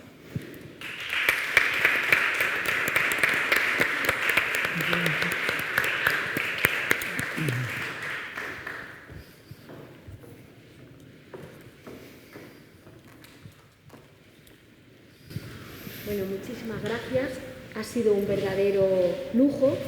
Creo que para todos los que lo hemos podido disfrutar, estas dos ponencias, estas dos mesas redondas esta tarde, creo que es para nosotros un orgullo que hayamos sido el primer lugar donde se ha podido celebrar. Bueno, buenas tardes y muchísimas gracias al Diario de la Verdad, a Pachi, por supuesto, por habernos elegido como sede para iniciar la andadura del foro gastronómico El territorio en el plato. Muchas gracias.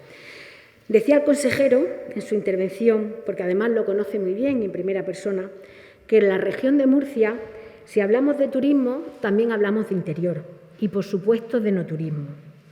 Pero yo voy a sumar más cosas. El interior también es historia, es patrimonio, es cultura y es arte. Porque desde luego en los platos de la riquísima gastronomía de este interior de la región, en los vinos de esta tierra en la que reina la Monastrell, también encontramos todas esas características. En nuestros platos está la herencia de toda una vida, de toda una historia, y nuestros vinos tienen el pozo de un gran patrimonio que ha ido forjando una cultura propia con una personalidad muy definida. Y, por supuesto, no menos importante, nuestra gastronomía tiene ese arte que los profesionales de este sector son capaces de añadir para que podamos disfrutar de los sabores que tiene la buena comida. El potencial que atesora el sector turístico en esta zona de la región de Murcia, en Yecla, todavía está por explotar. En 2019, nuestros museos, nuestros yacimientos arqueológicos recibieron más de 12.000 visitas, lo que supuso un incremento del 9%, mientras que las visitas organizadas en grupo crecieron hasta un 85%. Estos datos demuestran que el turismo de interior, el turismo cultural, ligado al enoturismo y a la gastronomía, son un valor en alza. Los productos locales y únicos, unidos a los vinos de nuestra tierra, conocidos en todo el mundo, tienen que ser un reclamo perfecto para obtener una herramienta más en la diversificación de nuestra economía a través del turismo. Voy a repetir una idea que ya utilizaba mi predecesor en la alcaldía de Yecla y ahora consejero del Gobierno regional, que ha tenido que marcharse, y amigo, Marcos Ortuño. Él decía, si nuestros vinos son conocidos en todo el mundo, logremos que todo el mundo venga a conocer la tierra de donde son. Así, consigamos entre todos que los que han catado esos vinos y han conocido el nombre de esta tierra por sus magníficos productos, vengan a conocer el sitio por el que vieron la luz. Consigamos que nuestros vinos y nuestra gastronomía sean los mejores embajadores de la región de Murcia. Consigamos que se nos conozca por ese turismo seguro, accesible y cómodo por el que está apostando la Consejería y con el que se puede conocer y disfrutar no solo de nuestras localidades, de nuestro patrimonio y de nuestra historia, sino también del placer de degustar una gastronomía peculiar, única y maravillosa, y de catar vinos que solo son capaces de nacer en cepas de esta tierra, en esta tierra donde reina la Monastrell. Muchísimas gracias. Muchísimas gracias, Remedios. Y bueno, esto ha sido todo. Dar las gracias a todos los que nos habéis acompañado, a Pachi y la Rosa por este guión de estas mesas de experiencias, a todos los participantes y a todos los que nos han seguido a través de las redes. Muchísimas gracias y continuamos poniendo en valor la capitalidad gastronómica y hablando de vinos y de la Monastrell. Muchas gracias.